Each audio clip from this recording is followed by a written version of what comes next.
মুরগি চাষ তো আমরা সকলেই করি, কিন্তু কোন সময়ে কোন মুরগিকে কোন খাবারটা দিলে সঠিক হবে সেই ধারণা অনেকের মধ্যেই নেই। তাই বিভিন্ন মানুষ আমাদেরকে কোশ্চেন করে, ফোন করে যে কোন সময়ে কোন মুরগিটাকে কি খাবার দিলে হবে, সেই বিষয়ে নানা রকম জানতে চাই। আজকের ভিডিওটা সেই সমস্ত ফার্মারদের জন্য যারা কোন ফিডটা কোন সময়েতে কিভাবে ইউজ করবেন সেই সমস্ত ডিটেলস নিয়ে আজকের ভিডিও শুরু করতে চলেছি। আমি বিকাশ মণ্ডল, পিবিএস ফার্মের পক্ষ থেকে। আসুন তাহলে আজকের ভিডিওটা শুরু করা যাক। ফিড নিয়ে আলোচনার পূর্বেই আগে আমাদের জানতে হবে আমরা মুরগি পালন কেন করে থাকি বা কিসের জন্য করে থাকি। মুরগি পালন আমরা সাধারণত দুটি কারণের জন্য করে থাকি। সেটি হচ্ছে একটি মাংসের জন্য এবং আরেকটি হচ্ছে এগ প্রোডাকশানের জন্য, যেটা আমাদের ডিমের জন্য।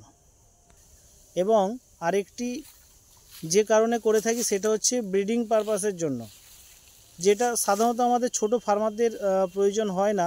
এটা বড় বড় কোম্পানির ক্ষেত্রে এগুলো করে থাকে সাধারণত ব্রিডিং পারপাসের জন্য। তো মূলত আমরা দুটি কারণ নিয়ে এখানে আলোচনা করব, যে মাংসের জন্য মুরগির ফিড কেমন লাগে এবং লেয়ার মুরগির জন্য ফিড কেমন কি লাগে, সেই সব বিষয়গুলো নিয়েই আলোচনা করব। মূল আলোচনায় যাওয়ার আগে যারা পিবিএস ফার্মের ইউটিউব চ্যানেল থেকে ভিডিওটি দেখছেন, চ্যানেলটিকে অবশ্যই সাবস্ক্রাইব করবেন এবং বন্ধুদেরকে শেয়ার করবেন, লাইক করবেন। এবং যারা পিবিএস ফার্মের ফেসবুক পেজ থেকে ভিডিওটিকে দেখছেন, অবশ্যই পেজটিকে ফলো করবেন, লাইক করবেন, বন্ধুদের মধ্যে শেয়ার করবেন।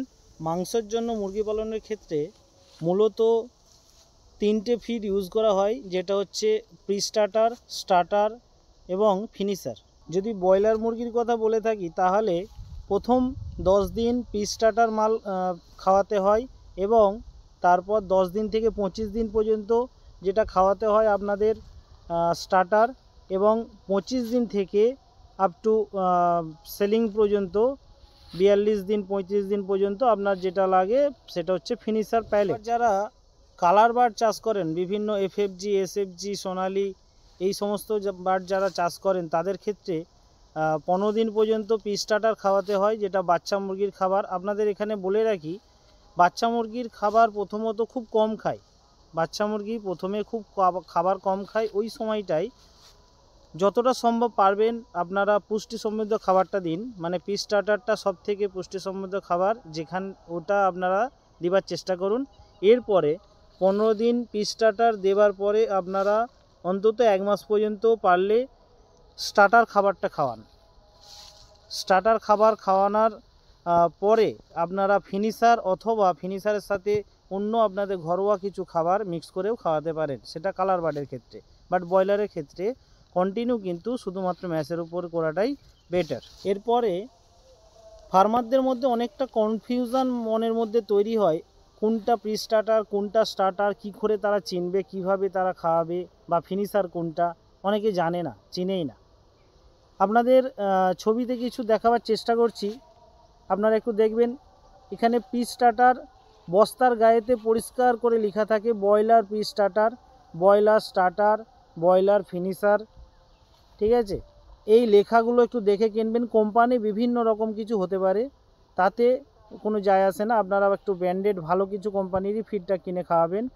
তবে এই প্রি স্টার্টার, স্টার্টার, ফিনিশার এই খাবারগুলো একটু দেখে কেনার চেষ্টা করবেন। কালার বার্ডের ক্ষেত্রে আপনারা প্রি স্টার্টারের পরেই অথবা স্টার্টারের পরেই অনেকে কালার বার্ড ইউজ করতে পারেন।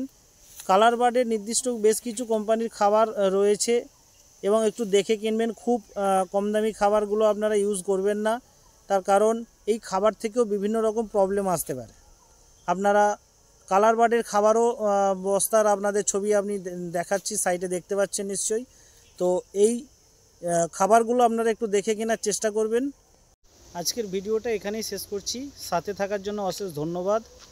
আর আবার দেখা হবে অন্য কোনো ভিডিওতে। ততক্ষণে ভালো থাকবেন, সকলকে ভালো রাখবেন। নমস্কার। এরপরে আমরা আসি লেয়ার ফিডের বিষয় নিয়ে। লেয়ার ফিডের টোটাল যে সার্কেল, সেই সার্কেলের টোটাল ফিডগুলো আমি প্রথমেই বলে দিই।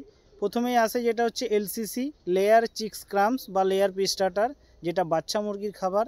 এবং এরপরে যেটা আসে সেটা হচ্ছে লেয়ার গ্রোয়ার, এরপরে লেয়ার ফেজ 1, ফেজ 2, ফেজ 3।